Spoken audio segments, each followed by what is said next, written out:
I've got some deliveries, and this time it is from LANDER'S Central. Yes, for today I'm having all my favorites from LANDER'S Central. From the New York pizzas, the French fries, the US burger, and of course the truffle pasta. And where did I get this? Got it from www.centraldelivery.ph. And they don't only do delivery for LANDER'S Central, they also delivers for Kuya J, Isla Cebu Seafood City, and Majestic. And they don't just deliver, they also have a promo now. It's like price off for the whole bacon mushroom pizza. It's only 499 pesos. Pues, add to cart na gyud dayon ni siya. Now, let's search for my truffle pasta. Asa naman ni siya? Okay, here's my creamy truffle pasta with grilled chicken. Pues, i-add to cart na gyud dayon ni siya.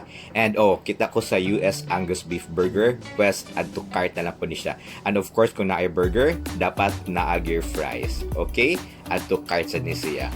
What I really like also after checking out, you can select the date kung panusan mo siya i-deliver, including the time. So, pwede nimo mo order daan sa buntay, then you can have it delivered for dinner. Dili na ka mag-atang. And for payment method, you could have credit or debit card, Paymaya, credit card on delivery, or cash on delivery. Mag-unboxing na ta guys! Because if ever you have been following me, wala dyan mo kibaw, unsa ko ka-excited to eat a pizza because I haven't had pizza for quite some time. And karon, it's a New York style pizza pa yun.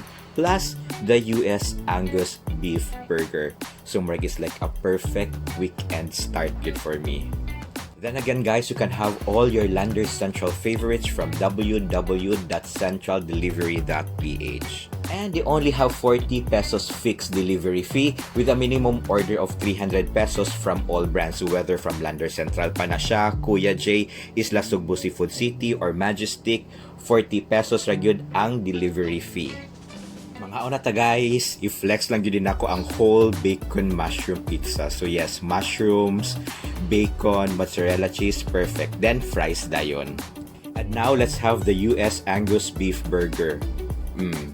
So, ayo pa tayo gutom besh. Tagay lang kog chance, okay? Yeah, panagsarat na makakaog burger nga Angus beef, di ba?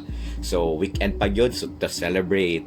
And now, let's have the creamy truffle pasta with grilled chicken. So, yes, chicken strip, parmesan cheese, then truffle sauce. Perfect yung kayo. Pero ibot na to sa garlic bread para usara kahamoy galitanan. So, so patay gutom, no? Why not? But then again, guys, don't forget to brush your teeth after eating and to follow me on all my social media accounts. And please continue to stay home, stay healthy, and just keep smiling. Bye-bye!